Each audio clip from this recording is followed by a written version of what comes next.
Good morning, everyone. My name is Ikani Tamopiao. I'm the Assistant City Manager for the City of Las Cruces and super excited to be here in front of you today talking at our second day of the Cannabis Seminar and final day of the Cannabis Seminar. Yesterday, we heard from the state of New Mexico and different state divisions that help support cannabis. In the second half of the seminar, we heard from the financial institutions and the educational institutions that help support cannabis. Today at this seminar, we will be listening to the local jurisdictions, City of Las Cruces and the county of Doña Ana County, and the planning, zoning, and all the various departments that would help support the applications and cannabis industries here locally. But before we get into the guest speakers, want to recognize those that made this cannabis seminar possible. Would like to recognize Francisco Payares. If you could raise your hand, Francisco, if you're in here. Irene Parra as well. And then we also have Debbie Moore, who is with us online from the Greater Las Cruces Chamber for helping put this seminar together and partnering with the City of Las Cruces on this. So just a few things before we get started. Want to also recognize that the City of Las Cruces, we became the 17th state to legalize cannabis in the nation, and I think that deserves a round of applause. Definitely excited. This is something that's new around certain states, and so this is a new landscape definitely for New Mexico. So as we are in this endeavor together with you, we are also learning as jurisdictions. So as policies that you're here today, they may be set today. Things tend to modify depending on how the cannabis industry goes. Pivoting from federal level, pivoting from the state level. And so also we pivot here at the local level, but it'll take time. Obviously, we don't get things perfect the first time. But in addition to that, another round of applause for New Mexico. Today, they're celebrating their 110th birthday. So that is great as well. Also want to recognize, would be remiss if we didn't recognize our Governor Grisham and the legislators and the proponents for this legislation that signed the bill last year in April. And then for today's seminar, we will have the first half. We'll start from 10 a.m. all the way to 10:50. We have the various departments and representatives from departments here behind me, and they'll be speaking on the different areas that they support cannabis. And you can submit questions. You can submit questions online. You can submit questions here in person. We have Donald Bustos, raise your hand. If you have any questions that you'd like to submit in person, there will be a microphone as well, but you can also raise your hand for 3x5 cards. Donald will get you 3x5 cards and you can write your questions and you can submit them as well. And we'll have about 30 minutes for Q&A. So more time for questions today as well. And in a second half, we will have, don't go anywhere, but we'll have our county speaking. We'll have our county planner, and then we'll have economic development, and we'll have our tourism department speak. But in this first half, I'm going to do a brief introduction, and then we're going to start with them. We have Catherine Harrison Rogers, our senior planner from community development in zoning. She will start us off. If you want to raise your hand. Okay. And then next up after her, we'll have our utilities director, Mrs. Delilah Walsh. Then after her, we will also have in utilities, Mrs. Michelle Figueroa as well. She is our new connections and dispatch supervisor. We will also have our deputy director from building, Mr. Tim Pitts. Not on the dais. Okay, you want to come on the dais? Yeah, you can. Then also, we also have our community development director present as well, Larry. And then we have our fire department, from our fire department, Mark Dubbin. He is our fire protection engineer. Mark Dubbin, you want to come on the dais?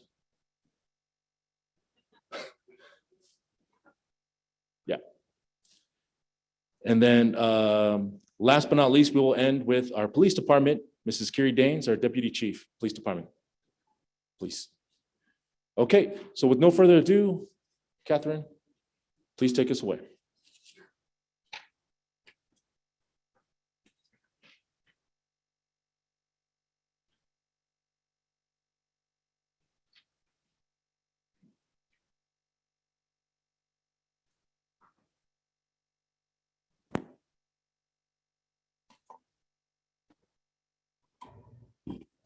Sorry, I'm not as tall as you, Connie. So my name is Catherine. I think I've probably spoken to many of you throughout sort of this early process. Today, let me move on to the next screen. Excuse me 1 second.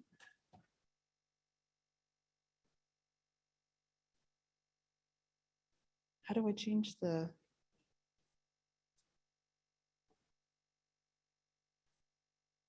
There it is. Yep. Okay. Share screen. It is this one. Okay, sorry about that. I've spoken to a lot of you probably as you're looking at site selection and a number of other things having to do with cannabis. And today we've prepared a presentation that's going to go over sort of all of the bigger items that we've encountered as we've had discussions with those in the industry. And of course, I'll be speaking, Adam Ochoa will be speaking, and then we're going to defer any specific questions to the departments as Ikani had introduced us. It's not advancing. There it goes. Sorry about that. Technical difficulties. So as you know, development, and for the most of you, these are everybody's that I've spoken with at least is talking more about sort of boutique size development. But regardless, development can have pretty serious impacts in terms of what we look at. And this is actually a real site that is a growing facility, not here, of course. But you can see that they can be quite large. In terms of when you're trying to establish a business, site selection and business operations should be key in your mind about how to proceed. And all of the things that come into that have to do with zoning. So for example, the types of uses that are allowed at a certain site improvements, those are parking, driveways, things of that nature. The type of building construction and occupancy, basically what was a building built for and how can it be used? The types of infrastructure that one might need to start any sort of business and those improvements that bring it up to par. The types of permits or construction that might be needed to establish your business. And then of course, business registration to ultimately open the doors and have people come inside. I'm going to speak directly to site selection, and then I'm going to turn it over to Adam Ochoa, who's our plans examiner, who will talk a little bit more about the actual development on site and then getting those doors open through a business registration process. As you can see, this is a chart that sort of indicates what type of zoning is allowed for certain types of uses. There are state license types, there's the specific land use type at the city level, and then of course zoning districts. It can be relatively complicated if you're not familiar with zoning. And so we always have planners on staff to help you. And if anybody ever needs the information, I'm happy to provide some cheat sheets that we've developed for people as they move forward. One thing to consider is that, just think about it. If you're opening a store and it's a retail operation, you're going to want to look to commercial zones. If you're doing something more of a manufacturing, storage, or growing side of things, you're going to want to look to industrial zones. Some of the other things to consider are how close you are to certain other types of uses. Are you too close to a school or other things of that nature? We do have some alternatives that aren't just outlaid here. But also having to do with something called cottage industry and some other overlay zones. Again, there's some complexities to this, and so we always encourage that you contact our department to talk about it. Again, when you're looking for the site, the distancing is important. Are you located too close to a school? What about other retailers? Are there other retailers adjacent to the sites that you're looking at? Depending upon the types of use, you may not be able to do consumption in certain areas. So these are all the things that you need to be aware of. Again, staff is here to help you to answer these questions as you move forward with your business plans. It should be noted there are always due process provisions by which to seek remedies or relief from some of the requirements. These can be what's called a variance or a special use permit process. All of those require a public input hearing when you're seeking remedies. But if it's a use by right, those don't apply. And again, staff is here to walk you through the process of what that means. So some other things that you need to be aware of when you're looking in terms of site selection are, what are the improvements on the site? So if I'm proposing a retail store, do you have enough parking? If not, you may be required to provide additional parking. What about landscaping? Is the site landscaped? If not, there is the potential that you would be required to put in those improvements. Some other things that people don't necessarily think about are drainage or a dumpster enclosure. That has to do with solid waste, and can solid waste come and pick up the type of solid waste that you're producing as a business. Again, some other things that are really critical in terms of what you look at in terms of site selection is, if there is a building on site already, and this is not new construction, what was that constructed for? Essentially, what was the occupancy? Was it for retail? Was it for an office? Was it a factory? Was it something where you were assembling components? Because if you come into a site and make modifications to that building, it can have great consequences in terms of what types of improvements have to be put in place in that building to make it safe. Building occupancy can affect the construction materials you use, the number of people that are allowed in a certain space, the types of separation from different types of uses, how many egresses, how many doors you need to get out of the building, how many bathrooms you need, things of that. And any small improvement, say you wanted to construct a wall to separate two rooms, and it seems like a basic improvement that just allows you to put storage in one area and maybe something else in another area. That can have great consequences in terms of how you use a space and the types of improvements that will then be triggered by those changes. Again, this is all about health, safety, and welfare for you, for your employees, and for the public that frequents your business. Some of the codes that you have to be aware of are the building codes, the fire codes, electrical, plumbing, mechanical, and energy codes in terms of the building alone. And this is completely outside of the zoning codes that you have to be aware of. So we always recommend that when you are looking for a site, when you're contemplating any types of improvements, that you hire the professionals. That's what they're there for. So these would be your architects, your contractors, your engineers, people of that nature. Again, some of the other things that you have to consider when you're looking for a site to open a business is the infrastructure that is available on site. So these would be, are there roads or driveways to get to that location? Is the water and sewer and gas in place? Is there enough electrical, is the electricity sufficient to support your use? Do you have the telecommunications that you need in order to operate the business that you would like?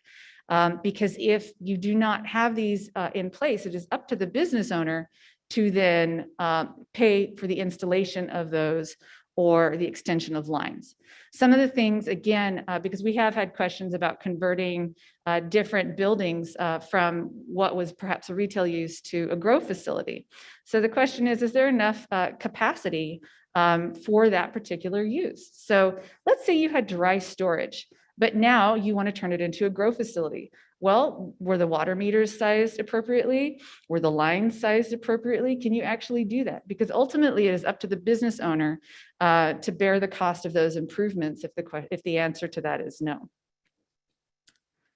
One of the most frequent questions that we get, because I know it's part of the licensing for the state, is the proof of water availability. We do have a department here, it's Utilities New Connections, that can provide you those letters. This basically verifies that the business can use city water for the intended use. One thing to note is this does not verify whether or not the existing improvements at a particular location or the infrastructure is sufficient for that use. Ultimately, that's part of the development process. And then Adam is going to speak a little bit more to that. Again, it's the applicant's responsibility at this stage in the game just to provide the facility location, address, and mailing address. What that allows utilities department to do is verify that yes, you're provided by city services, and yes, we can provide you water at that location, and ultimately you're the responsible party. And then once they're able to do that, they provide you that letter that then you can put in your files, and then of course provide to the state to get your licensing. And I'm going to turn this over to Adam so he can talk a little bit about developing the site, which is a little bit different from site selection. Go ahead, Adam. Thank you, Catherine. And like Catherine said, my name is Adam Ochoa. I'm the inspector supervisor with the City of Las Cruces and the plans examiner. So my, I guess, phase of our presentation is the actual developing of the site, actually getting your business going on your site or on a certain building when you're essentially found where it is that you want to go. Here are just some of those required permits and licenses that you will need for your business. You will need building permits if you're doing any type of construction. Like Catherine said before, something you might think it's not a big deal, like just put up a wall separating a room into two separate rooms now. You still need a building permit for that, essentially. With that, after you do get those building permits in, everything gets inspected, you get essentially a certificate of occupancy or certificate of completion for the proposed work that you did. The other license, of course, the big one, right? It's the CCD cannabis license that you would be getting. Another license you may need is from New Mexico Environmental Department, your food safety, on-site wastewater, hazardous waste, and so on and so forth like that. You will need your tax ID numbers, state and federal tax ID numbers. Still need to pay taxes on these things. And then last but not least, the one that will actually give you the go-ahead to get your business going is your local business registration from the City of Las Cruces. Speaking a little bit more into depth about permits and inspections, basically, almost anything you do to an existing building, or even when, of course, for a new building, you need permits for this in order to develop or to do any type of alterations to existing buildings as well. Unless it's cosmetic, if you will. You're just painting a couple walls, replacing tile, replacing carpet. That's not a big deal. But unfortunately, we've run into some issues where people are trying to go into older buildings that were constructed for a certain use or for a certain occupancy, no longer meet the requirements for the new proposed use or the new proposed occupancy. Like it was an office before, now you're trying to do a grow facility. There's a big difference there now between that, and some improvements will be required in order for you to utilize that property. So keep that in mind, because small modifications to a building can have giant impacts on the actual potential use of that building. In the commercial side of things, a licensed design professional and commercial contractor will be required to do any type of work that requires permits and inspections. If they're conforming, if they're meeting, if the building you come in and you're a retail, you're selling cannabis, and beforehand it was also retail related, no major things are being done, then you'd be conforming. But like I stated before, if it's a non-conforming building, you're going into a garage, an old auto garage kind of thing, and you're doing now wholesale sales and so forth, you're probably gonna have to bring that building into compliance to meet code. Just remember, a use cannot occur without compliance. You must meet code. Remember those big three words: health, safety, and welfare. That's what the codes are there for, not only for the safety of you and your employees, but also the public that'll be going to your business. And additionally, up the top of that, you need that business registration to get that business going. A little bit from the Las Cruces Fire Department here. Basically, fire inspections are required for all new business registrations that are submitted to the City of Las Cruces. Fire inspections are done or scheduled once upon your floor plan or your business is about 80% complete. That's when the fire inspector will go out there and actually do an inspection to assure that all fire code requirements are being made. Changes in building occupancy, like we stated before, let's say you were previously like a storage an S type of occupancy, and now you're going to a mercantile, you're actually selling it, that's a change in occupancy. Any changes in the building occupancy to allow cannabis operations will require a code analysis by an architect or engineer showing that changes or the change in occupancy in the building will still meet current requirements of the code.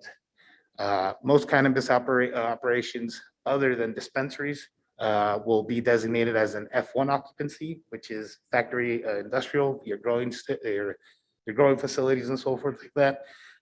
This is as part of the state of New Mexico. Any fire suppression systems that are or fire alarms that are physically present in a building or being put in to a building must be operational and tagged by a licensed contractor. An actual contractor that has a license to do that work will have to have his tag on there.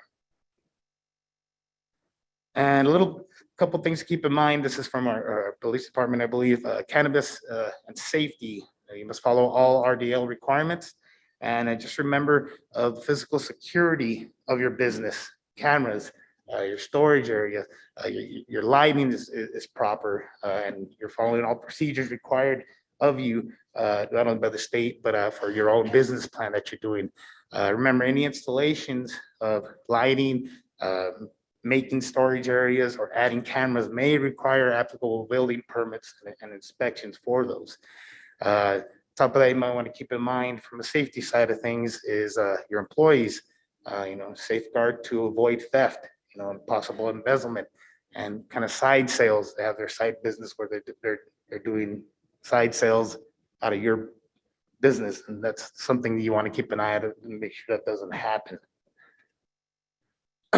And just I guess some concluding comments is here in the city of Las Cruces, we're looking at cannabis basically like any other business. It's treated like all other businesses here in the city.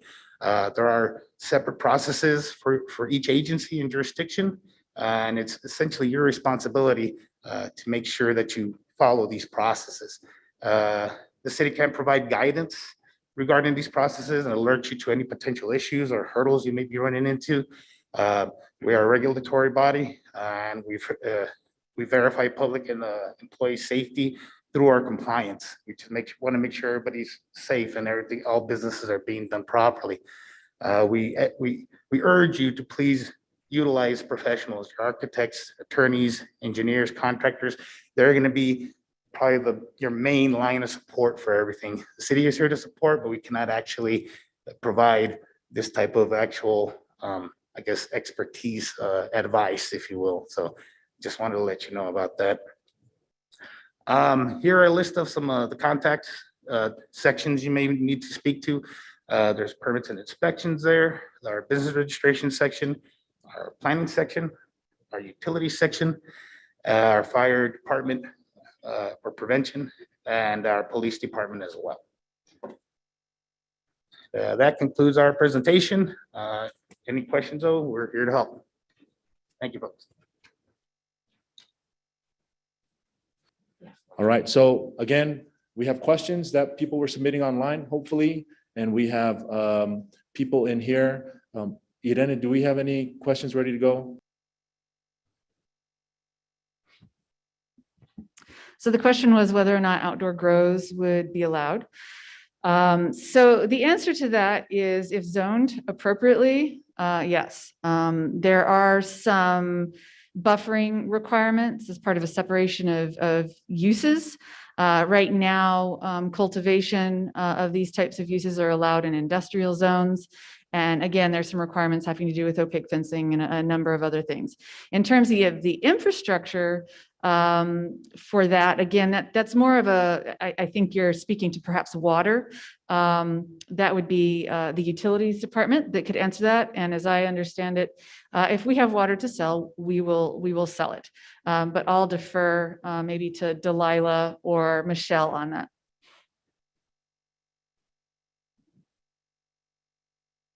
Thank you. Regarding the water issue, what we would recommend is that you request an irrigation meter rather than a residential water meter. You're still going to be getting the potable treated water that you would through your faucet, but it would be a different type of meter that's allowed for irrigation. And that does impact your water cost essentially. So you'll be paying for irrigation water. In addition to that, by doing so, you won't be paying for sewer. If you're using an irrigation meter, we're making the assumption that water is not coming back into our sewer system. So you're not paying the impact fees or the cost of sewer services as you would with a regular water meter.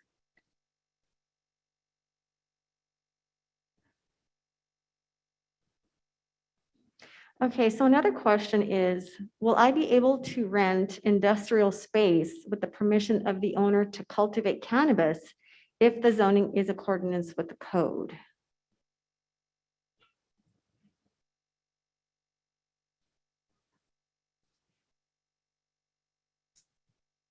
Again, this is Catherine with Community Development. The answer is yes. If somebody's leasing you space and they've chosen to do so and they know what you're doing, yes, as long as you put in the appropriate improvements and meet all of the codes and meet the zoning, there isn't an issue as long as you have permission from the landowner. Wouldn't be any different than any other business owner leasing a space with the permission of a landowner. If we want to go to questions in-house, we can do that now. Okay, thank you to all those online who asked questions. Feel free to continue to ask questions online. Again, there will be a second half where we'll have the county economic development and tourism speak to that. There may be different questions as well. But in-house, in person, do we have any questions? Raise of hand. We have microphones. Cruz and Donald can get you the microphones by raise of hands. I had a question for the police department. If the owners, employees, or management would be able to open carry in the dispensary or concealed carry while on the site.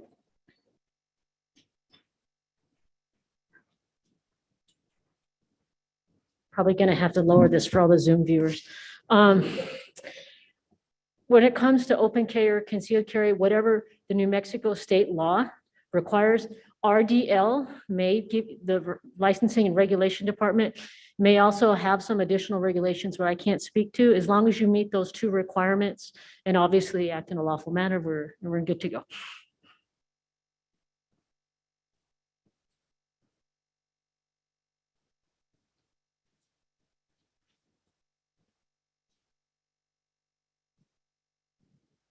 In other states that have legalized recreational marijuana, they've had problems with multiple businesses just popping up throughout the communities. Who's going to be responsible for checking their licensing and regulations for proper business licenses?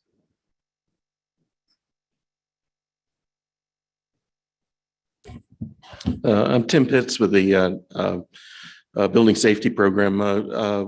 We'll have our code enforcement out checking for those sorts of things. And obviously any sort of business registration, they don't have a business registration. They're operating outside of the ordinances of the city of Las Cruces and also outside of the statutes of New Mexico. So we'll be on top of that with our code enforcement division.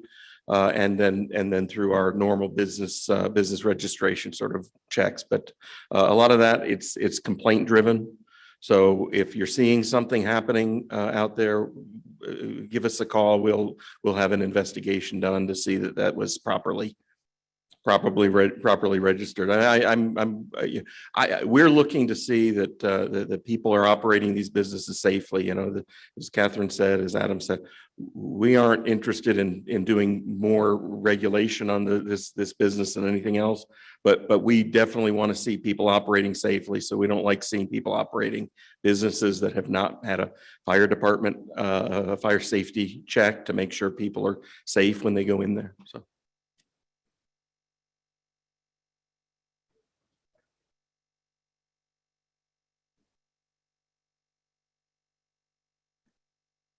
If you already own a building here in Las Cruces that meets all the criteria for a recreational dispensary, but we're waiting for the state to respond back with our state license, can we go ahead and do the business registration part of it now with the city, or do we have to wait for the state license to come in?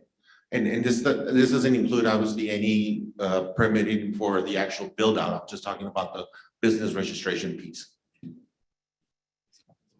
So the question is, again, Tim Pitts, the question is, what do we do while we're waiting for the state to issue their license? And my understanding is they have the 90-day process they're supposed to issue under. And I think they're gonna meet that. It's just sometimes that can be a long time and you're waiting to get going. So we are handling some of those cases on a case-by-case basis where we can process. For instance, you can come in and do your business registration. If you own the building was previously used, and it doesn't need work, you're not doing any permitted work, then we can have you come in and do your business registration, and we will hold your business register. We'll issue it, but we will hold it until the state issues, so that can get the state what they need to do their job. We're working with the state trying to make this a better process, and we're coming up with some systems in ours to work. But right now, it's a ad hoc. Come in and talk to us, tell us your problem, and we will try to arrange the way that it's done to facilitate you getting your license from the state without us giving up the ability to make sure that that operation will be a safe and sustainable building. I guess I have two comments or questions. Has community development or what part of the city would see over events, cannabis events? Has that even been brought up, or how are you guys, what are your thoughts on I mean, we're so close to Texas, like it really is a great area to do cannabis events.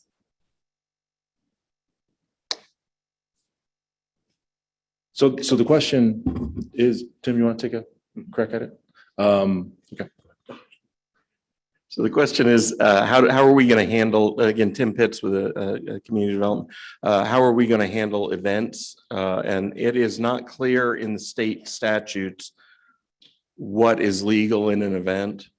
And so we don't right now, we have rules on how you would handle an event, and we can process those. I just don't know, we are not sure right now that the state is allowing these events to take place. So as we find that out, we'll move forward. But I think that's going to be a question that we'll, and perhaps our counselor can speak to all her friends in the legislature to clear that up. But They're happening. They're happening. And we want to support them when they do happen. We're ready we have a business registration process for events. If there's alcohol involved, for instance, we have a process for how that works.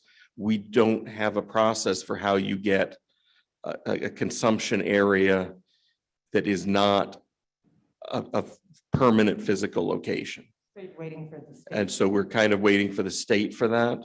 I think we'll be working on that. I think that's going to be coming, and probably coming quicker than we think. So it'll be an issue for us. Yeah. So my second question is, New Mexico is getting a lot of media on the possibility or the love of social equity. What are you doing at a city level to honor people that have been compromised by this war on cannabis for all these years? Is the city doing anything specifically to help people that have been compromised by the cannabis industry to help move them forward first? That's a great question on social equity. Before we get to social equity, I just wanted to touch in the second half of this seminar. We have tourism that will speak on potential events that they are discussing. Again, there are state ramifications and policy that has to be passed first, but they are researching and they may be speaking to potential cannabis events with potential policies that needs to be passed for that. Now on to your second question about equity. That is a great question that was brought up yesterday. Right now in the city, those are things that are being discussed, but really we're looking for ideas on that. I know that's big on staff's mind, especially council mind as well. And so maybe that's a discussion that needs to be had and for us to get together. If there's any ideas out there, let us know, let our counselor. Yeah, but we're here, we're all ears. If you've seen other states do it, let us know what they're doing. Okay. Okay, so the city of Oakland, all right, we'll look into it. Yeah, thank you.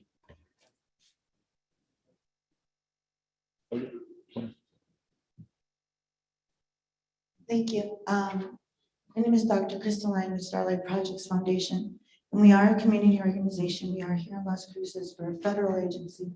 We're also in other states, and we do focus on social equity, mainly on disenfranchised, socially and economic areas.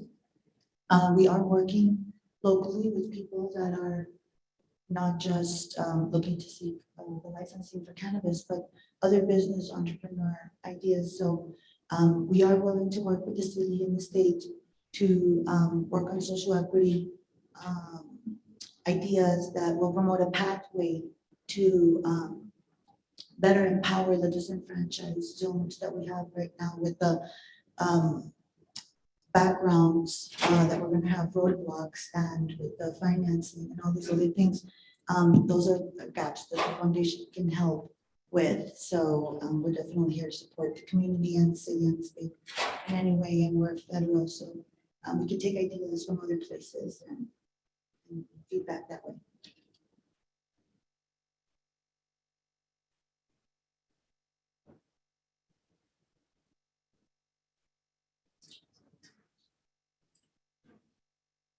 My question is, do you need to be a resident of New Mexico to get a license?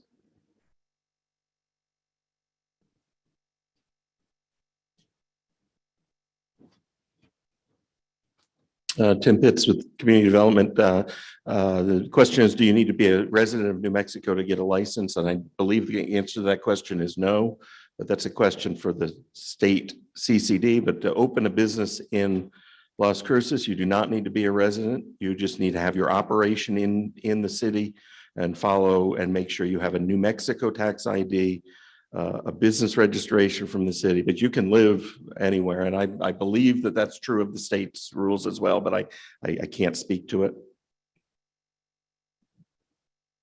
I had two questions. My first question is for zoning. Can you manufacture and produce on the same plot of land? Because I know there are two different zones.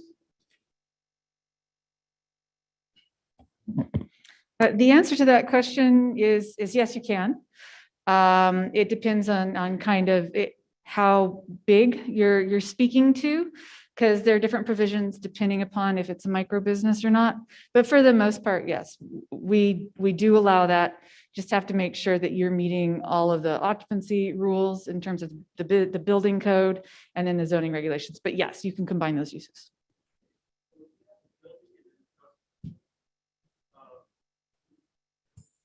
Please answer the question into the microphone.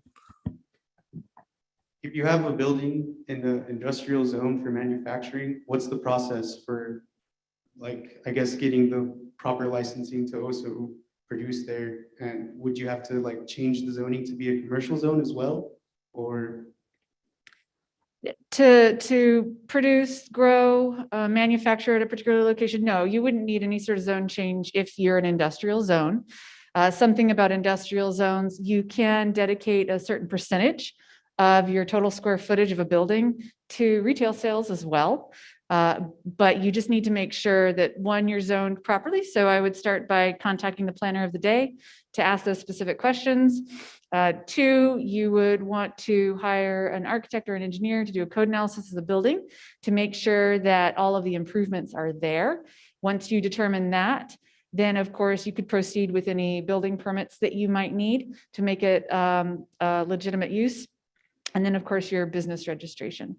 Something that I would encourage all of you to do is every Wednesday at 2:30, basically right across the hall from here in our conference room 1158, we do host what we call our cannabis pre-application meetings. That is a group that consists of the planners. It consists of our building safety program. So we have Adams typically in those meetings. And then we also have members of the fire department to really address any of those questions about zoning, building, and business registration. Did I answer your questions? Another question. I think a two-part question, one for zoning. My question was, you mentioned earlier a cheat sheet or whatnot on potential zoning, whether it be retail. I guess what I'm asking, a cheat sheet, a zone map, where instead of calling in from site development or site locations, is there such a thing yet? There is. I know that economic development's been working on a website. I'm not quite sure if that information's been posted yet or not. I'm going to look to Irene, and the answer is yes. Otherwise, people can contact the planners directly. And that's something that we can distribute either in paper or via email to you. We also have a zoning map. Something about the zoning map, it's a little bit more complicated than just having a map that shows you every parcel that maybe some particular use might be allowed. Easiest thing to do is maybe find a couple of locations, do your initial research based on that little cheat sheet that I can provide you that says, oh yes, this is a C2 zone, which allows for retail. And then contact staff to see maybe what the special provisions that may apply to that particular zone are. Because we do have some interesting nuances in our zoning code. Some ordinances actually have strange conditions that limit types of uses or types of improvements. And so always be sure and always contact staff once you've sort of narrowed down your choices. And my second question maybe for you, is there any limitation or restrictions on naming of your dispensaries or operations? The question was in terms of naming the dispensaries or operations, the Your businesses? signage, your actual name of your business and whatnot, is there any?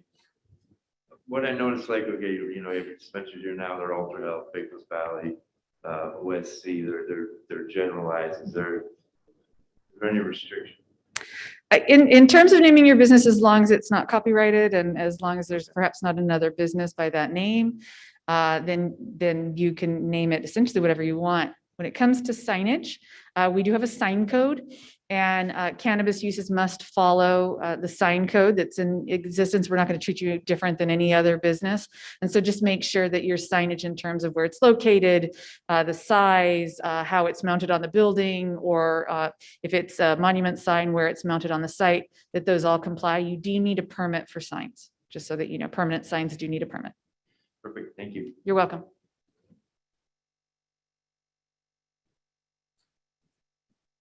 Sorry, my voice is a little shaky. Public speaking terrifies me. So my question for utilities, what will be some of the differences between receiving water from the city utilities versus buying water rights from a private source? And if someone does buy water rights from a private owner, will a business be required to have a certified water operator to assure compliance with SWDA standards? The Safe Water Drinking Act.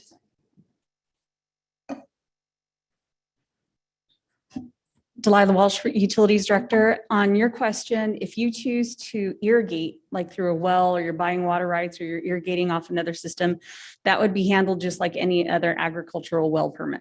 So you would do that through the state engineer's office, or if you're contracting with somebody else to use their irrigation well. The only time you're going to fall under Safe Water Drinking Act requirements is if you become a system. So that means you're using your well to distribute to other people in order to provide drinking water. And so irrigated water and drinking water are very separate. Those rules are different.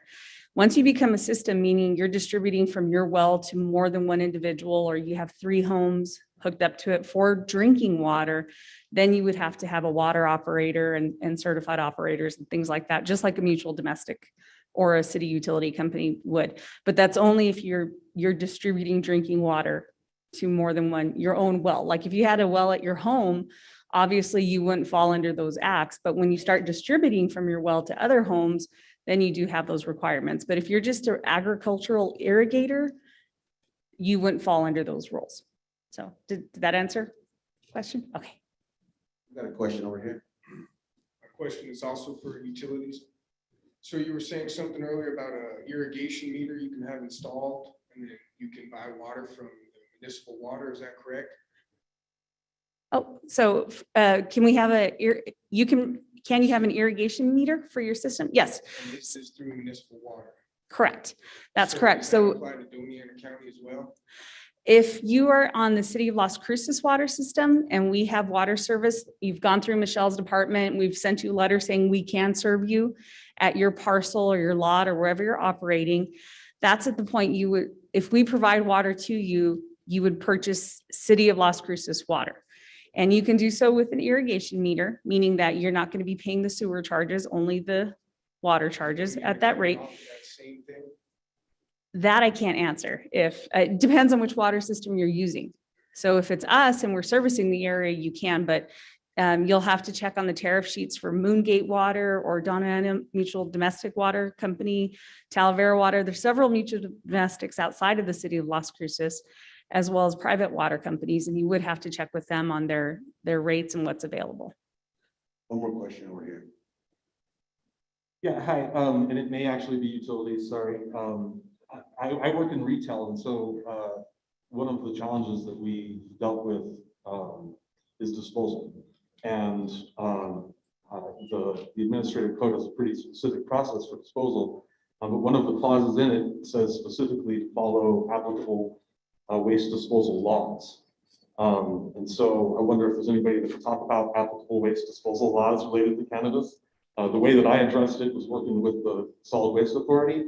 But I think that's something about, again, everybody's agenda, if you're getting into the industry, is thinking about disposal as well. Thanks. That's a really good question. I actually, a few minutes ago, sent a message to Patrick Peck, who's our South Central Solid Waste Authority Director, as well as my own Solid Waste Director, asking that exact question. And I don't have the answer yet, and I will make sure to filter that through this group and through Irene in order to provide that. We don't address it within our City of Las Cruces solid waste ordinance. We don't have that referenced, and we don't have any prohibitions against that. I'm assuming that so long as you follow any state regulatory guidelines for disposal and you've communicated that with your service provider, then that is considered compliance. But I don't have a clear answer, and I will get that through this group so it's distributed back out.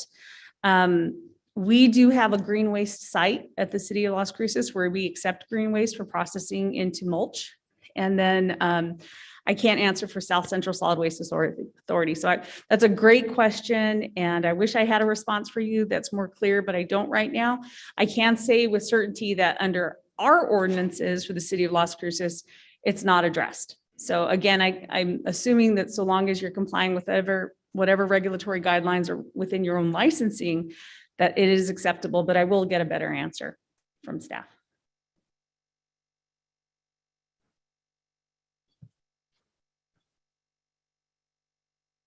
This question is for law enforcement. Have there been any conversations with the Department of Homeland Security or the Border Patrol as far as how they're going to handle cannabis products going through the checkpoints?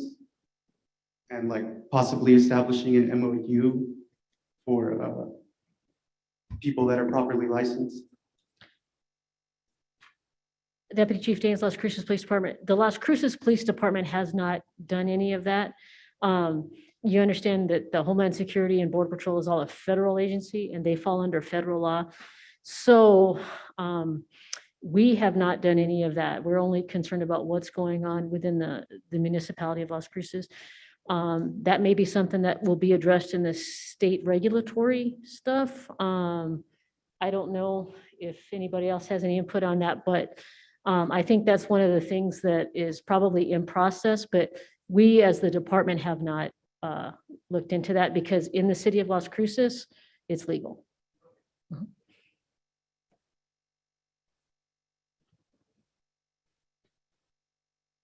We do have a couple of other questions from the webinar.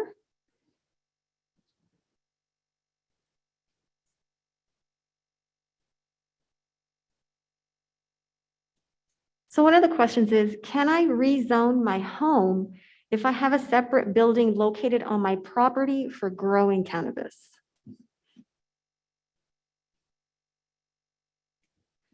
Again, Catherine Harrison Rogers with Community Development. The question was, can you rezone your home if there's a separate building on site to grow cannabis?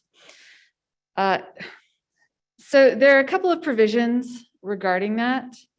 Of course, for personal use, people can grow cannabis.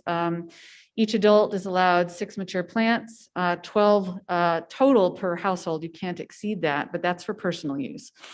Now, if we're talking about a commercial venture, there are a couple of provisions that would apply to single-family homes. So if the property is zoned EE or REM, which are our sort of low-density agricultural-based zones, the answer is it's an allowed use with a special use permit. There's certain provisions that apply. You're limited to no more than 200 plants. The operations have to be 100 feet from another residence. Again, you have to go through a public hearing process by which that to be allowed. And any products that are essentially sold on site have to be grown on site. In addition to that, anything that is open to the public in those instances do have to be improved to a commercial standard, because the anticipation is, of course, that would be open to the public. Now, if that is not the case and the intent is not to have a facility that's open to the public on site and you're not zoned REM or EE and you just want to convert it to a commercial use, you could go theoretically through a rezoning process to turn that into a commercial use. But we would have to analyze that against all of our codes, look at how it is located in terms of the context of other zones or other homes or other uses, and also look at our future land use plans, as well as Elevate Las Cruces or comprehensive plan, and do a deep analysis to determine if that's a viable use. Because once you change a zone, it opens the door to all the other uses allowed under that zone and could have unintended consequences on a neighborhood. So if you were a single family home and you were located entirely surrounded by single family homes, that may not be a viable request. Staff may not want to approve something like that. So hopefully that answers the question. Okay, another question is, will fire suppression systems be required for micro producers? And if so, what type? Hi, Mark Dubbin, Las Cruces Fire Department. Fire suppression systems for a micro producer, it would be unlikely, but it's based on the square footage and the use. So it's not a yes or no question. I would say probably not, but please, once you have a site and a building picked out, come and talk to us or your architect or engineer, and we can get you a definite answer on that question. Thank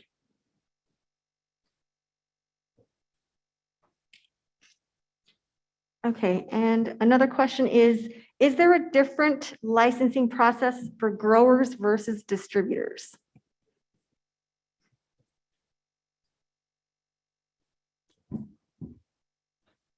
Tim Pitts with the Community Development Department.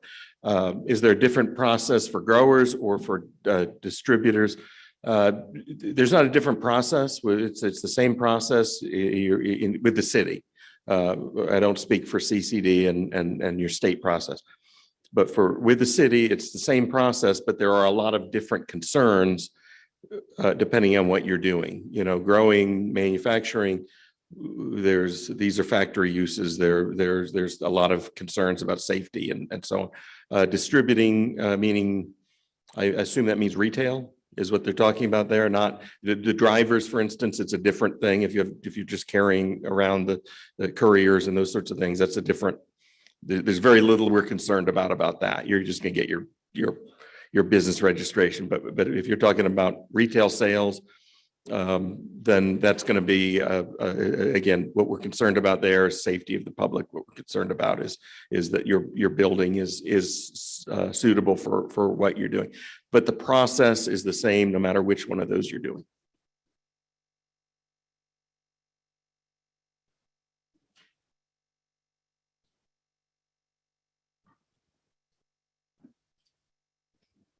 My question is for the fire department. If we move into a building and there was no prior sprinklers in there. And we're going in there as a retailer and producer. Is the fire department going to require us to put a sprinkler system in? That's a change in occupancy type of question that Tim Pitts spoke to earlier. That's something that your architect, your engineer is going to look at as far as that change of occupancy. It depends on a lot of things, the size of the building, type of construction, where it is, and then what exactly you're going to use it for. So if you have a building in mind, talk to your architect or give me a call. We can talk about it.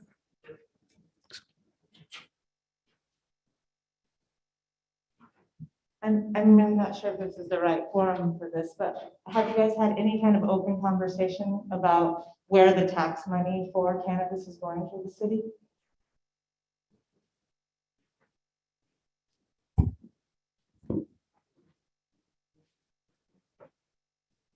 The question was, have we had any open conversations regarding where the tax funds from cannabis would be allocated towards and appropriated?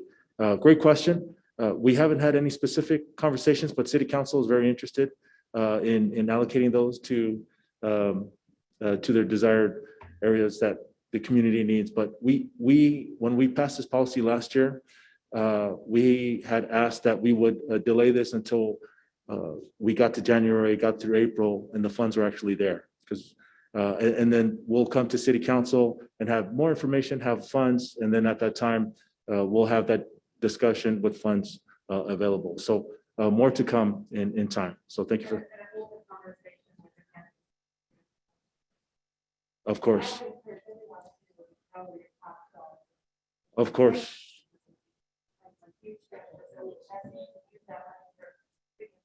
Hold on a second. I just want to encourage everyone in the cannabis industry to be aware and involved where their tax money is going. Yes, duly noted, and we also are aligned with you, invite everyone to be part of that discussions. When we talk about that at City Council, we'll definitely put public notices out there so we can have this conversation. So thank you.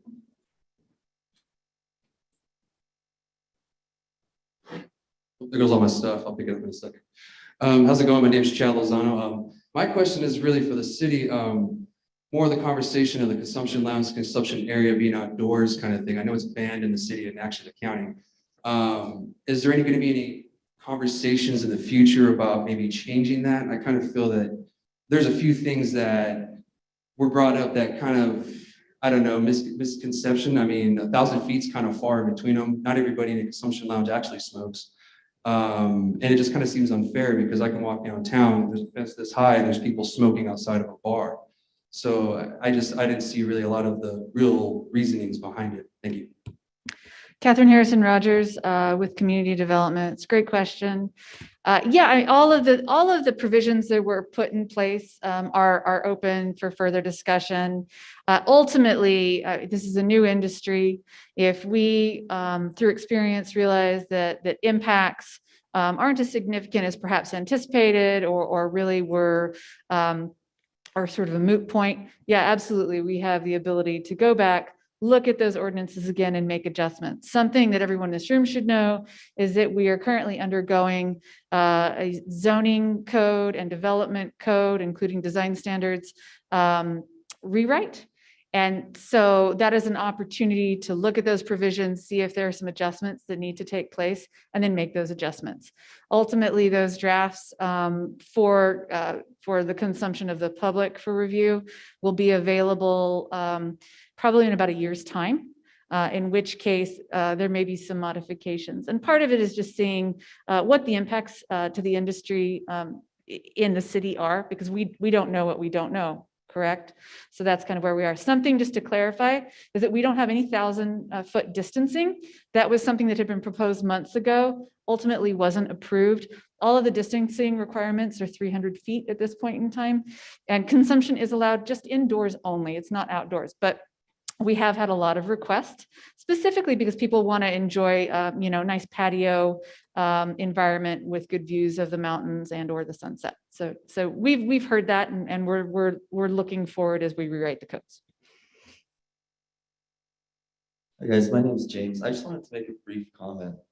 So we're kind of, I feel that this is a massive opportunity for us to be a leader for all of America and not make the same mistakes that California did and not leading with using this as an opportunity to funnel the money back into our own communities. So anybody that wants to actually use this to make this state really, really amazing, come talk to us after this.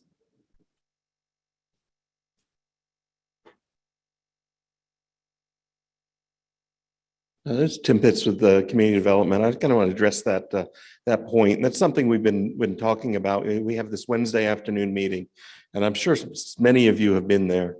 But that's one of the points I want to make for everybody is that this is an opportunity for you guys to show that this is a viable industry that can, you know, and it's really on you guys to come together with great product, great environments. And these issues like, I mean, we're learning a lot. I mean, 4 months since we passed this ordinance, we've learned a lot about what people care about, what they don't care about. And I think we're gonna, you know, as Catherine says, we're gonna bring this to bear in our code rewrite. And some of these things that maybe are hardship on you, we can, you know, we have counselors that are extremely interested in this. They're listening at everything that's being said. They watch all of these videos when we put them on. They're paying attention to these things, but it's up to you guys, and it's always up to the public. It's always up to the citizens. It's always up to the residents to make the city as good as it can be. And I just very much recommend that you listen to this, these sorts of comments and move forward, because that's what I want to see too. That's what Mark wants to see. That's what Catherine wants to see. Got a question over here. And we hope for that, but in order for that to happen, some laws need to change, especially for veterans. We have the skills, we want to be part of it, but as for now, there's some provisions. So think about us, veterans, what we can bring into the force as patients, as individuals. Thank you.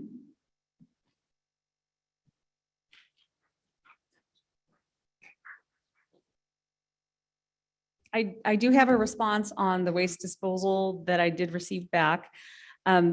Essentially what will happen is you will not be able to dispose at the Foothills Green Site landfill simply because it does require burial of waste when it comes to cannabis or marijuana byproduct.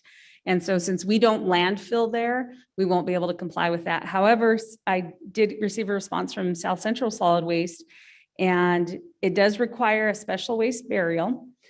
They're able to create the paper trail that you'll need in order to be in compliance. NMED is treating cannabis as an ag waste and does have a testing or documenting requirement. So you will have to coordinate with South Central Solid Waste Authority for that documentation in order to comply with the regulations. I can tell you then, if it does require landfilling, it's not something that we'll provide at the Sonoma Green Waste site, our green landfill, because we don't landfill, we don't bury. But South Central Solid Waste Authority can work with you on that. We have another question over here. Thank you. I don't have a question. I just wanted to introduce myself. Hi, everyone. My name is Joanna Bencomo. I'm the city councilor for District 4. And I just wanted to say that multiple issues that have been highlighted, the veterans, the tax dollars, the events, some of these things, you have a council that's actually been very, very supportive of this industry from the beginning. I wouldn't say all of us, but the majority of us. And so I really encourage you to reach out to us, because I personally do want to learn from the experts, and that's all of you in the room. And I can see that as even from yesterday, that you're incredibly engaged and that you want to see this succeed as much as we do. So I really, really want to encourage you to reach out to a council that is very supportive of this industry and really wants to make it flourish as we really want to. And I've definitely been thinking a lot about tax uses and how we ensure that these tax dollars go towards anti-poverty programs that have negatively impacted people in our community from the war on drugs. And so I'm very, very interested in having those conversations. So please reach out.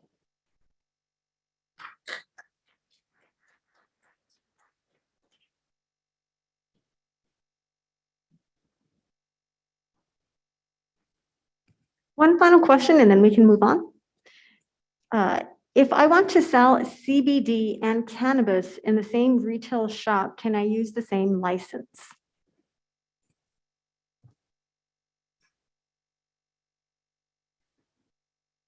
Tim Pitts with Community Development. Can I use the same license for CBD and for cannabis for THC product? Yeah, yes.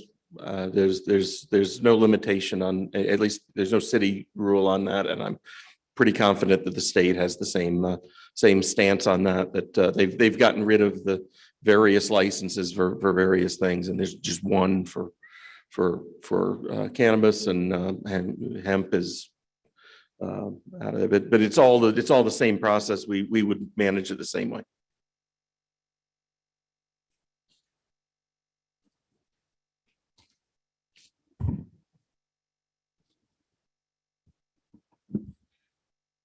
Okay, so just want to thank everybody for your time. That was the first segment and our first half of our seminar. And now we are commencing our first Q&A. On next to our second half of the seminar, where we'll have 3 guest speakers, one from Doña Ana County, Planning and Zoning. We'll have Albert Casillas, who is the planner for the county. And so as he's coming up, we'll prepare the PowerPoint, make sure that we're all set up.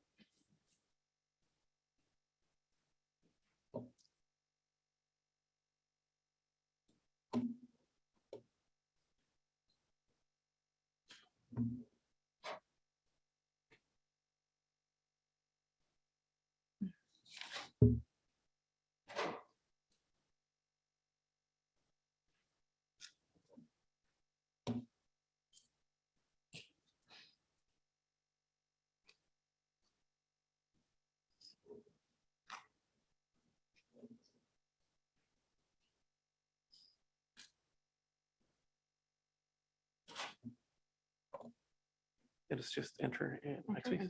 Okay.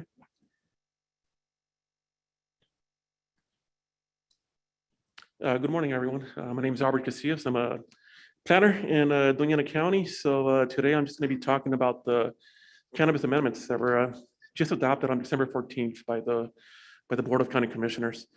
So some of the major items that were discussed, we had to work on our definitions. We had to work on our land use table. So basically come up with the cannabis uses and include them on our land use classification matrix, and pretty much come up where they're allowed or where they're not allowed, or where there's a special use permit required. We had to work on distancing requirements, hours of operation, and best management practices for cannabis related businesses, for cannabis establishments. And also for home occupation permits, we're not allowing cannabis establishments, and I'll talk a little bit about that. But basically, this is a cheat sheet that we have for county zoning and cannabis establishments. And I do have some copies of that sheet up here, and you guys can pick them up later after the presentation. So I'll talk about cannabis industry. Cannabis industry is basically, your big industrial facility. On those, they're basically allowed anywhere in the county where we have an industrial designation or a C3 designation, which is our regional commercial district, and then through a special use permit in our T2 zones. For cannabis micro businesses, so smaller scale cannabis establishments, they are permitted by right in the T2 zone. And then we have a couple of special use permits throughout the T zones, which is like the T3 and T4s, and some of the other residential districts, allowed by right in the commercial districts and the I1 district. Cannabis micro business producer and cannabis producer. So we basically, through our conversations with the public and our work sessions, we ended up coming up with this cannabis micro business producer designation. So this is specifically for people that are just growing cannabis. You're limited to the 200 plants that's allowed under the micro business producer. So we ended up coming up with a separate category for that. All those A's that you see on there, the A basically means that if your property is assessed as ag by our assessors, by the county assessors, it is a use that's allowed. Okay, so you do need to have that ag designation on your property. And then you go through the commercial districts and then the industrial districts, and they're allowed by right for micro business producer. Cannabis producer, so this is, more than 200 up to 8,000 plants. Pretty much the same thing. If you're assessed as ag, then it's something that it is allowed by right. The use is allowed by right. From there, we go on to cannabis research or testing labs. We have some P designations over on the commercial districts and the I districts. And for retail, we have special use permits on the T2, T3, and T4, and then permitted by right on the T5. And then also they're allowed on all the commercial districts. Something to keep in mind as well, similar to what the city has, it's that 300-foot buffer from schools or daycares. And then there's also a 300-foot a buffer requirement to residential districts for cannabis retailers and cannabis consumption areas. And then there's also a 300-foot buffer requirement between retailers and cannabis consumption areas themselves. So that's something to keep in mind. We don't have a category for cannabis consumption areas because they're allowed anywhere where retail is allowed. So keep that in mind. So next, I'll just talk about some of the changes that we did on our definitions. If you look at cannabis cultivation, we don't differentiate between indoor growing or outdoor growing. So our definition is pretty much, if you're planting, growing, harvesting, drying, curing, we don't really care if it's outdoors or indoors.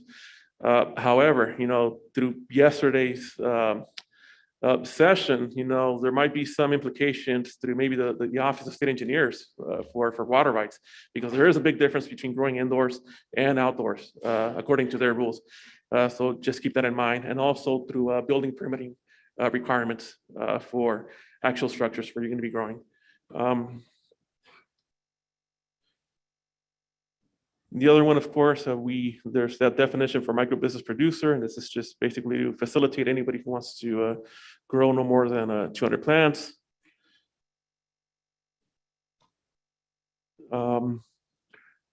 Just a screenshot of our land use matrix. So this is basically where it's stating where cannabis retailers can be. This is a zoning map of the La Mesa area. So when I talk about the T districts, the way it's spelled out, so basically just imagine, going from rural to like the center of a town. The more rural you are, you're going to be like a T2. The more you go towards the center, it's a T5. So if you go back to that cheat sheet that I had, the T2, that's where you can do basically all of your growing, as long as you're assessed as ag.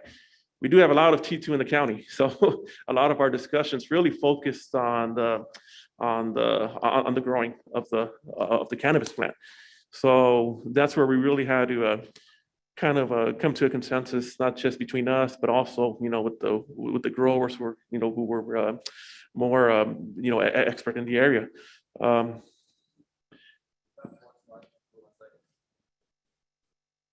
The previous. And like I mentioned before, there is a cheat sheet up here in the front, and I can hand those out a little bit later. And same with this is Rhodey up close to Hatch. You can kind of see how the outer limits of town sites, they go from T2, and then as you start going more towards the middle, you'll start going into your T3s, T4s, and T5s. And just another screenshot of our land use matrix. And this is for the industrial areas. This right here just talks about the consumption areas, and basically just stating that they're only allowed indoors for now. I mean, when it was brought up during the hearings at the Board of County Commissioners, there was a proposal to look into maybe allowing it outdoors. But throughout the discussion and when it came up to amend the amendment, there was no support for it. That doesn't mean that, we can't go back in the future and maybe look at it, but for now, it's only strictly indoors. And this right here just talks about the distancing requirements. So we talked about that 300-foot buffer. When we look at distancing areas between cannabis establishments and the schools, we have to measure from property lines. So it's not from the building itself, it's actually from property line to property line. And then when we go back and look at measurements between retailers and consumption areas, in order to distinguish between that, to determine that 300 buffer, it is actually from building to building. So that's that distinction. And then these are just some of the operating restrictions for cannabis retailers and consumption areas, 7 a.m. to 2 a.m. And then for the selling of the products from 7 a.m. to midnight. One of the things that they discussed, and this was kind of like last minute, in a T4 zone, a cannabis retailer may be permitted without the application of an SUP, providing that there is an existing business registration for that retail business in the T4. So that's something that they came up with. And this is to accommodate, I mean, you guys been driving down the old highways, you see that there's a lot of businesses already, kind of like, along the edge of the highway, at those old town sites. And a lot of those properties were zoned T4. So in order to accommodate, some of those businesses that might want to switch over to cannabis retail, the Board of County Commissioners decided to go this route. So if you do have an existing business registration, then it's going to be a little bit easier for them to start operating a cannabis establishment or cannabis retail. And then for home occupation, so a home occupation is basically, if you're a contractor, you need a place to do paperwork. Yeah, I mean, we'll give you a business registration to have an office out of your home, but we're not allowing that for a cannabis establishment. We already have provisions in there for special use permits. If somebody wanted to do like a micro business in their residential property, it just depends on a number of factors on whether or not, they meet the zoning requirement. And if they're proposing any structures, they're going to have to meet the requirements of the building code.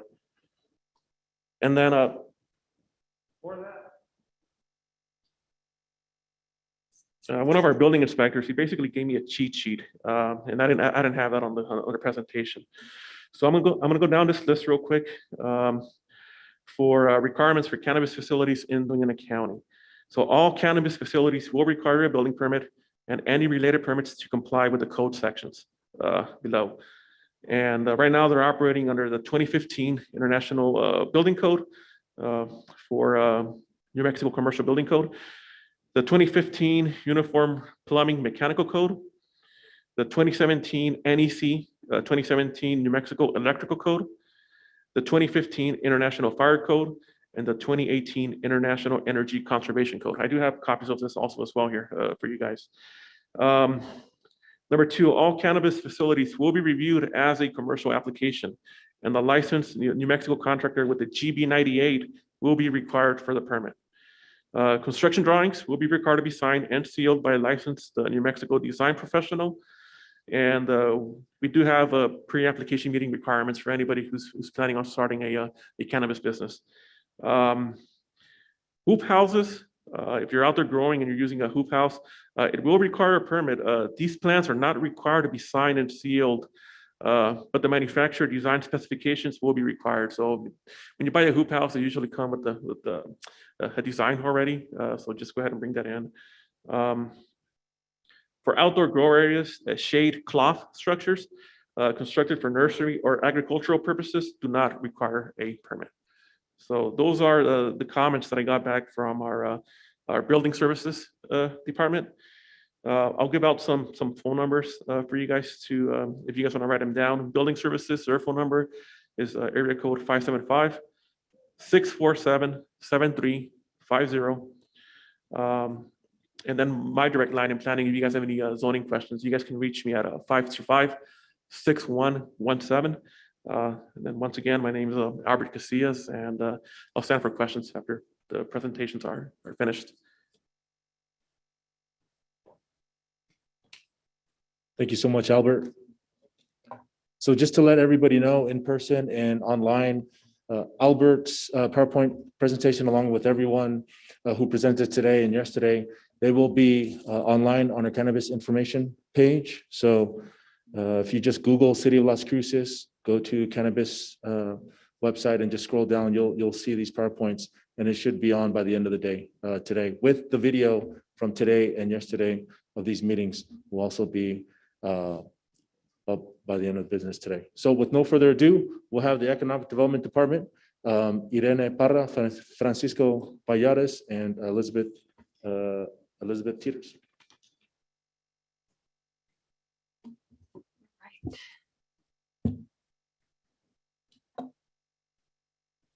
Thank you, sir. I am a little short.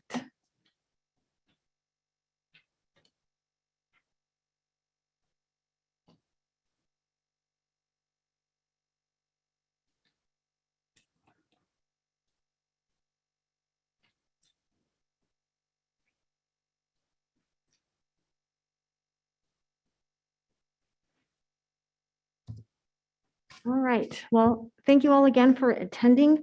These have been some really informative events, not only from the presenters, but also from those that have attended. You've raised some really great questions. We are all taking notes very feverishly in each department, and we'll be doing our best to address a lot of those questions and concerns that you have. I am Irene Parra. I'm the Interim Business Development Administrator, and I'm going to be discussing some of the business services regarding support that we offer through economic development. And one of the biggest resources that we have at our disposal is our network of partners. And if you are coming into this industry for the first time and you're needing assistance in writing a business plan or in identifying funding or in looking for opportunities and ways to recruit and to hire employees, we have contacts and resources to help you with that. If you are a business that's looking to transition into the cannabis industry and you're wanting to grow and expand, you're wanting to develop a new marketing campaign, we have resources and contacts to help you with that as well. So our network of partners is probably one of our greatest resources that we have at our disposal. We also partner with our local partners and organizations to facilitate things like business accelerator programs and social media programs. I think if this last year taught us anything, it was the importance and value of technology and knowing how to use that to leverage that when it comes to e-commerce, when it comes to digital marketing. And so these programs really help you do that and navigate through these trying times as a result of the pandemic. And then one of the recent tools that we started taking advantage of is our GIS mapping. And what we're able to do with that technology to support businesses is actually really exciting. GIS is Geographical Information System Mapping. It's technology that provides crucial information in a map-based format that's easy to understand for businesses to find invaluable when it comes to identifying markets, customers, and competition. GIS analysis has the capacity to give business owners a thorough understanding, again, of your markets, your customers, and competition. So we are welcoming you to come in, sit down. We can take a look at maybe an area that you're interested in opening up a business to see what businesses are located nearby. If you're interested in finding out maybe population growth and you want to go to an area where you're seeing a lot of population growth in the community, we can also do that. If you're also interested in finding out maybe where police stations and fire stations are in proximity to your business, we can also help to identify that information. So it's a really great tool. It's a new tool. We're excited about it. And so please feel free to reach out to us. We can do a one-on-one consultation and provide as much information as we possibly can. With that, I'm going to pivot to our director, Elizabeth Teeters, to talk about incentives.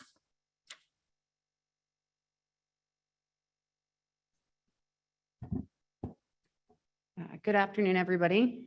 As Irene said, I'm Elizabeth Teeters. I'm the Director of Economic Development at the City of Las Cruces. I want to take a moment to thank everybody who has attended today and yesterday, both online and in person.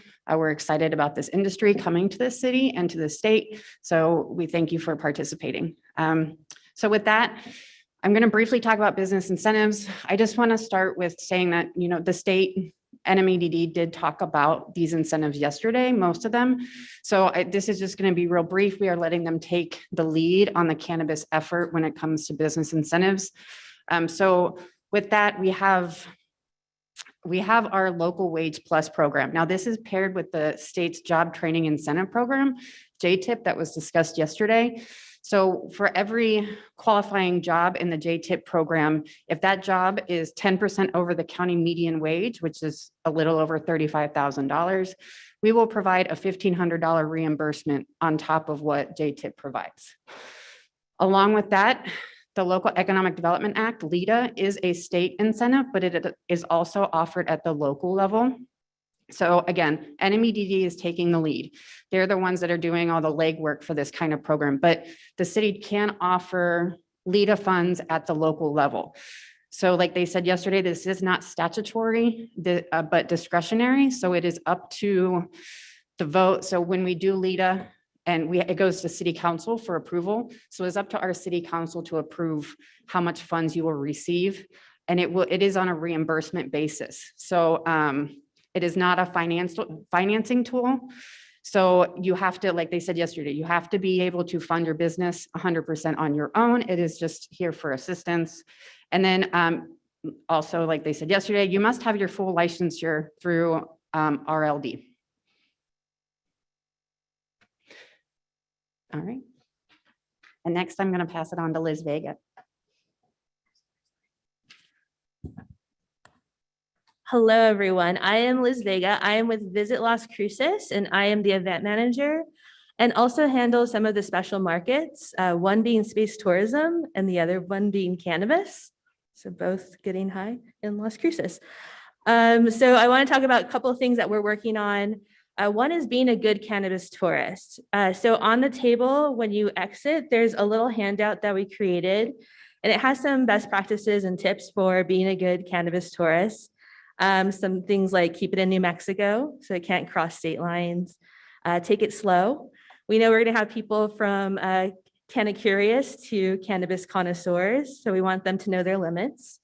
Don't drive high.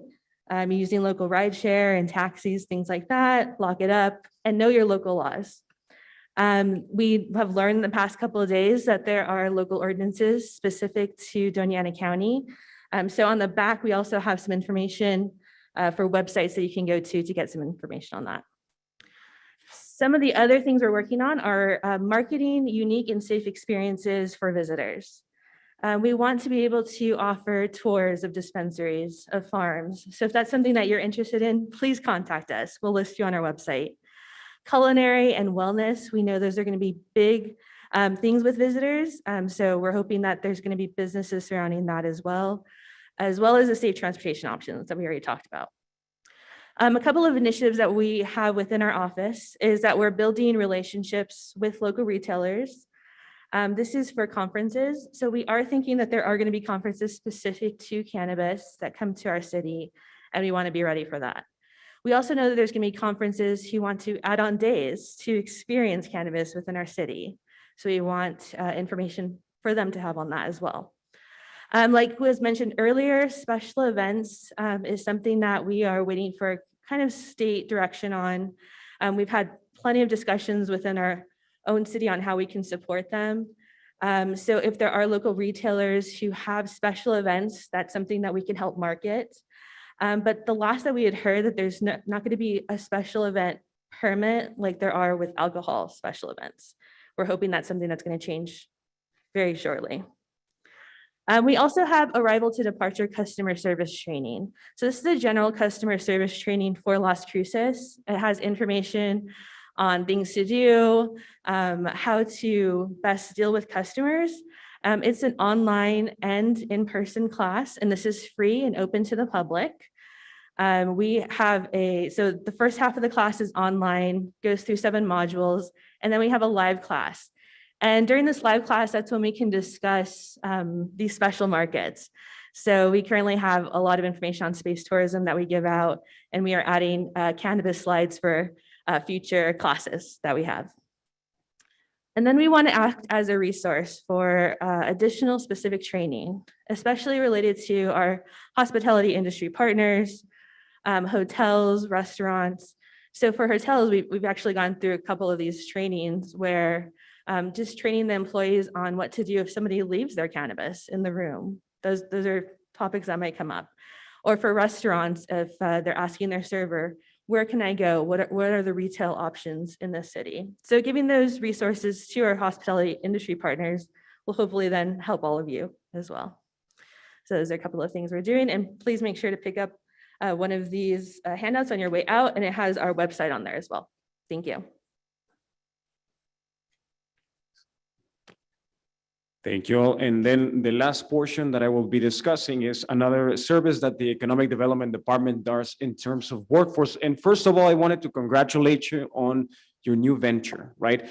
This is a new and complex industry, and I know that we will make Las Cruces be on the map for this.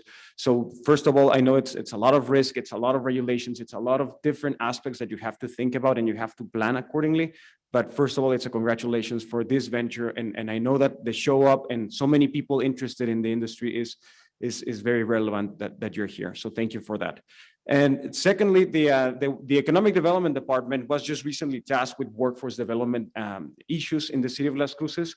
And some of the additional things that I think would be serving for you is in terms of workforce development, it's actually for job fairs. So right now, I don't know if you've noticed, a lot of people are hiring, right?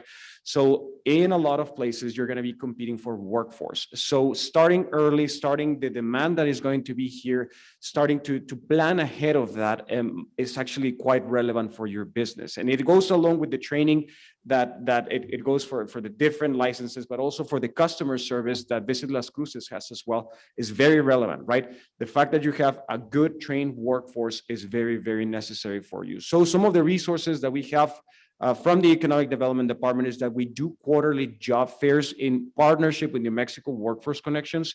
The next job fair is going to be actually about a month from today, no, from the next Monday, which is February the 10th. So on February the 10th, we're going to have a job fair in which we just invite all businesses to publish the positions that they have available. And I think that if you start planning ahead before the April 1st deadline, it will go a long way. You will have a chance. Also, another one we have planned is for May. So it's going to be afterwards in which the whole thing gets open for everyone. So at that stage, I would encourage you that if you're interested in publishing your positions and starting to think ahead of this, we are a good resource, and we'll put you in communication with New Mexico Workforce Connections. We work amazing with them, so we will be able to provide you with a place in which you can have those discussions for bringing on workers. Some of the additional things that we do is that we work with DACC, with NMSU to create pipelines and also employment opportunities and training with them. So we have those resources available for you. Okay, thank you very much.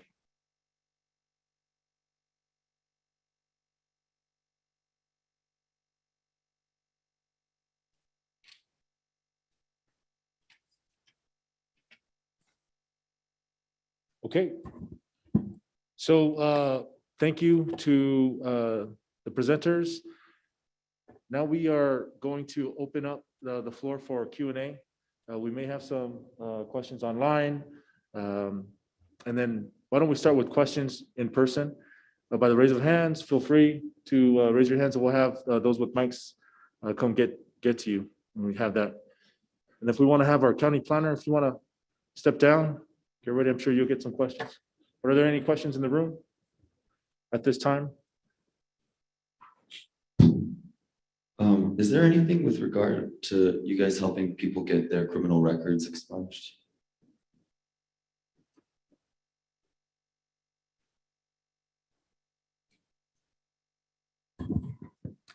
Thank you for that question. And the question was whether there's anything that the Economic Development Department does to help get records expunged. And the answer to that is no.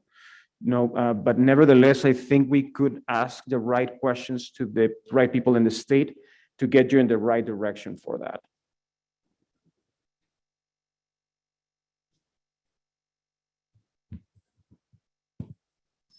Are the cannabis teams that we establish, as far as our employees and growers, all that, At the city level, are they gonna be required to have obtained a pass or any kind of a license, or is that just gonna be from the RLD division? Tim, can you help me with that?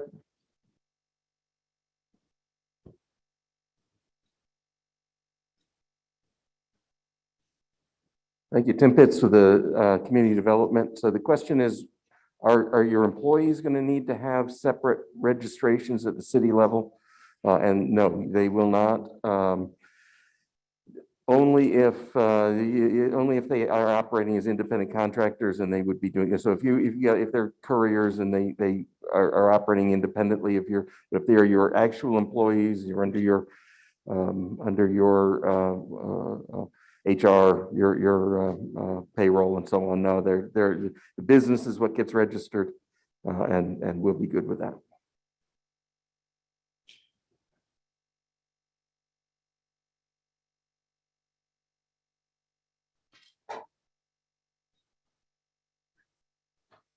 Are there any other questions?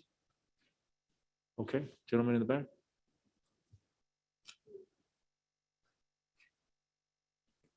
Hey, thanks. There wasn't hands going up. I just wanted to say, I work for Pecos Valley Production, and we've got, stores all over the state of New Mexico. And not every city in New Mexico is as open and welcoming to this industry as they are here in Las Cruces. That doesn't mean that they're just gonna say, do whatever you want, right? There are rules that we gotta follow. But this event today, I met new people. Yesterday, I met new people.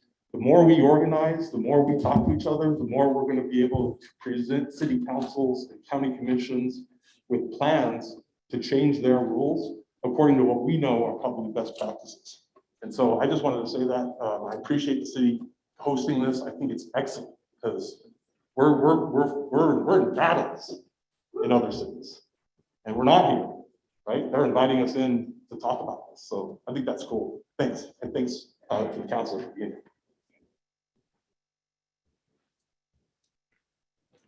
Any other questions? Okay, so like, whenever we start this process in April and we all start opening our businesses, places like your place, Pecos Valley, are they gonna integrate into recreational cannabis sales also? Is it gonna be a threat to us that are just starting? Or like most places I went before too, whenever they started recreational sales, they had two sides in their stores. They had a medicinal side and the recreational side. How are we gonna attend to our people like that? Are we gonna have to just maintain with recreational, or are they gonna integrate too, or how's that gonna work out?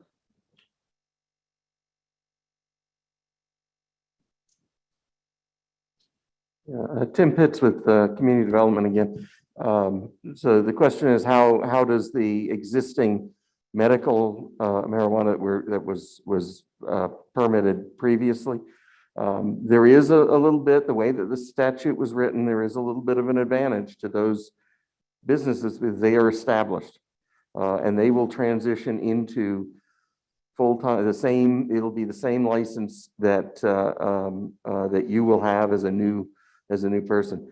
I know from the city, and maybe this is more an economic development question, but from our perspective, we don't view them as any different.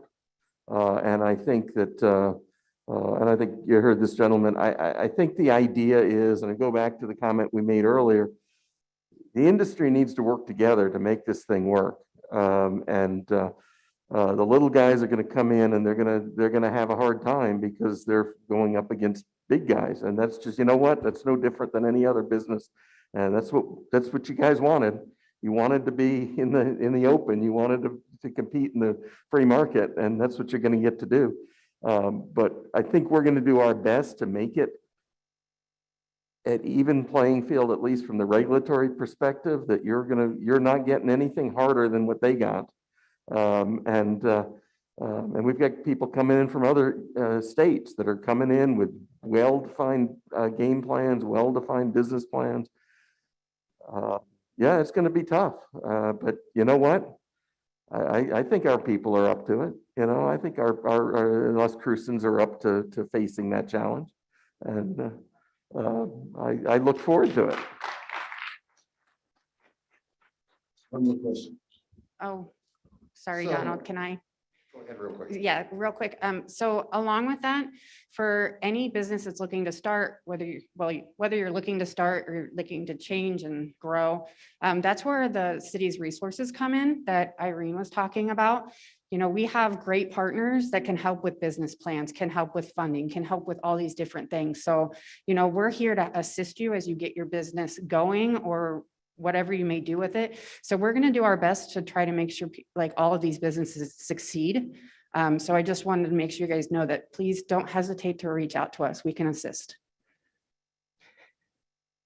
I just wanted to add to, from Visit Las Cruces perspective, we want to list all of the retailers on our website as well. If there's something unique that you offer, please talk to us because we want to make sure that's available for tourists who are coming in.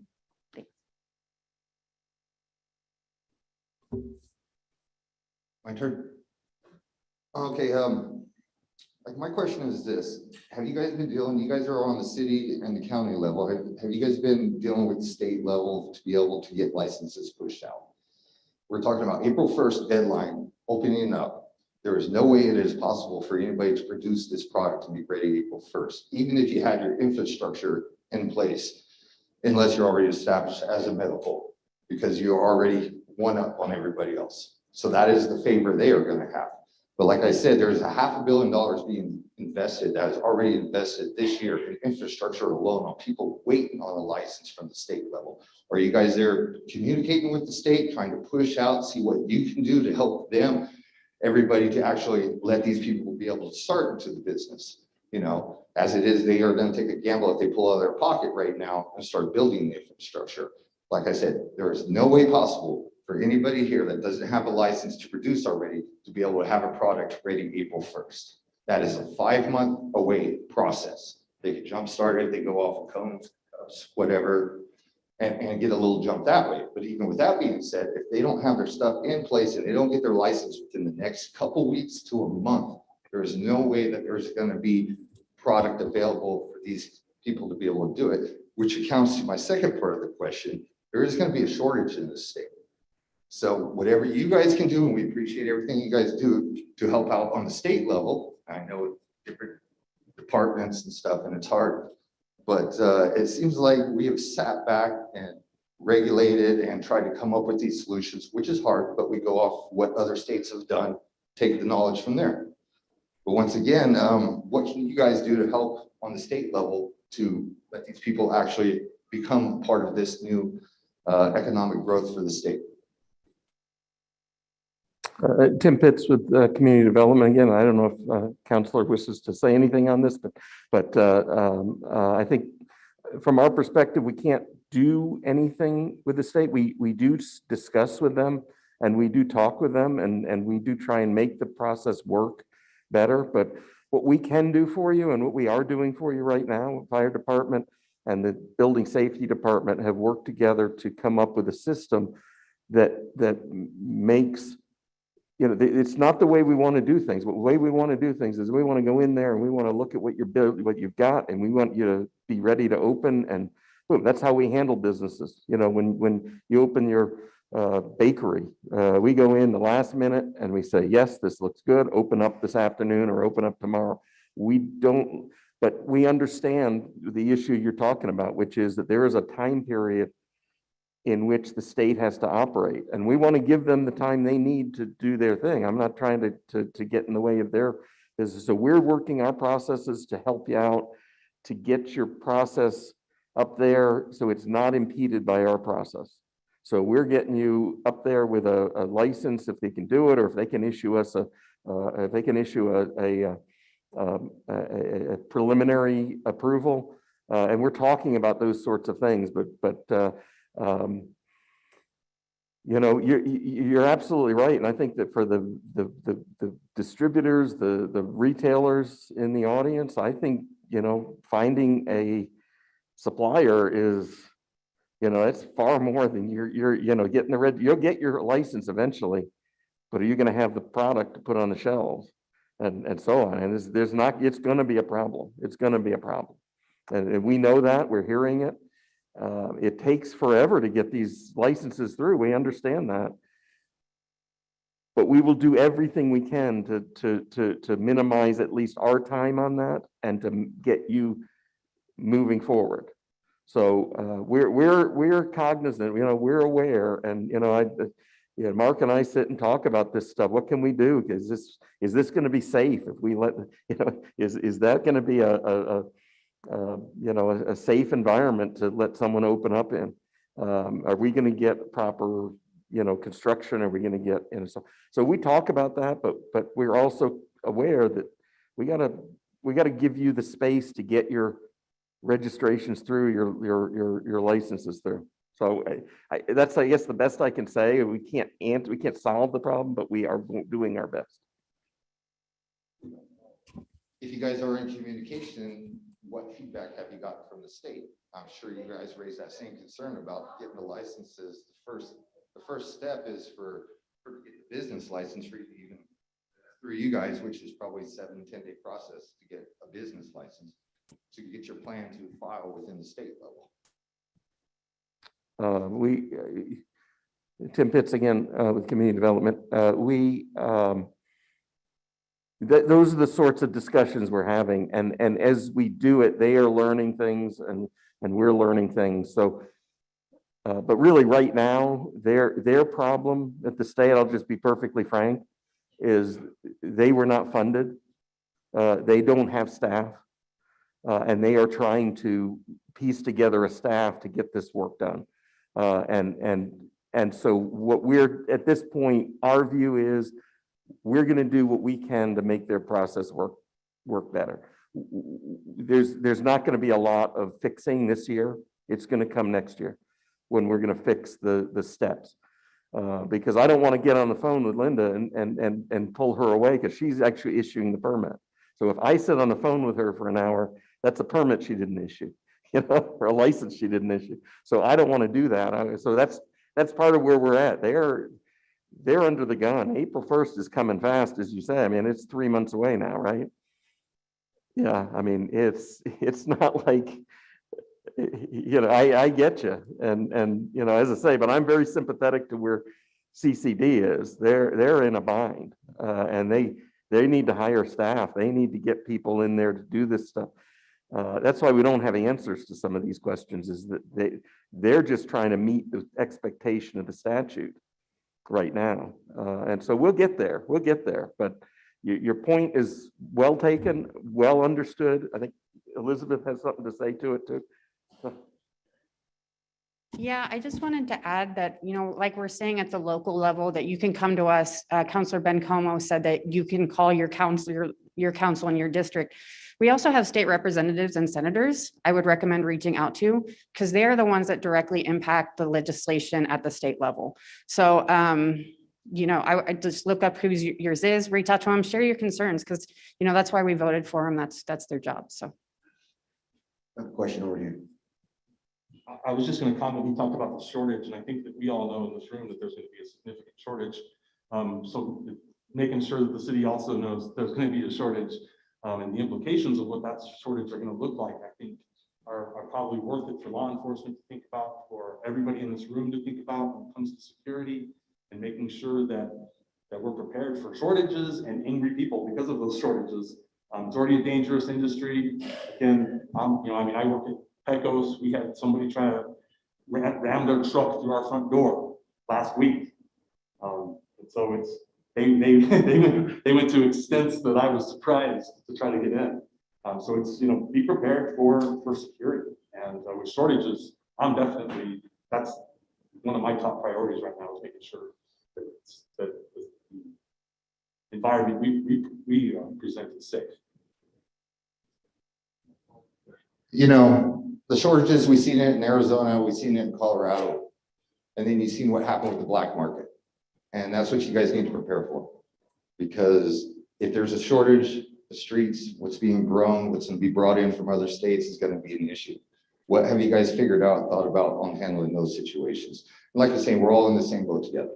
We all need to communicate from city, county, state level, and try to get this going as quick as possible. Because if not, we're going to be, giving the money to the drug dealers. We're gonna be giving the money to other entities that shouldn't be there. You know, when you got people here that are willing to put money out of pocket and prosper and try to do this, you know, in a way to benefit our state. You're figuring the next 5 years, this is gonna be $620 million industry just for the state of New Mexico. That's a lot of money. Now, that doesn't include wiping out all the black market in that too. So with the black market, you guys are gonna have some serious issues if we do not. And I'm talking on the sheriff control already. He's getting broken into to be able to get this and get it going in the right direction. And we appreciate everything you guys done and thank you for your time. Okay, we'll take one last question. Okay, I think we're good. So just want to thank everybody. Round of applause for all the presenters today. Just want to turn the camera to those online just watching. We had about 40 people here in person, and about 80 to 90 people online. So that's always a success. People are definitely curious to see what's happening. I am just bringing up, there are a lot of questions. Things were going fast. There may have been some questions unanswered, but they may be in the PowerPoint. So if you just Google Cannabis City of Las Cruces, the videos from yesterday and today, the Zoom will be embedded here on this page. Just scroll down, and in this area right here, you should see all the PowerPoints by the end of the business today or tomorrow, with all the PowerPoints in order of presentation. Okay, so thank you so much. And again, Wednesday, Tim, what time do we have cannabis meetings here? Wednesdays at 2:30 weekly, we have cannabis meetings. You can meet with our community development staff and we can help point you in the right resource. So thank you so much for your time and please have a great rest of your day. Thank you.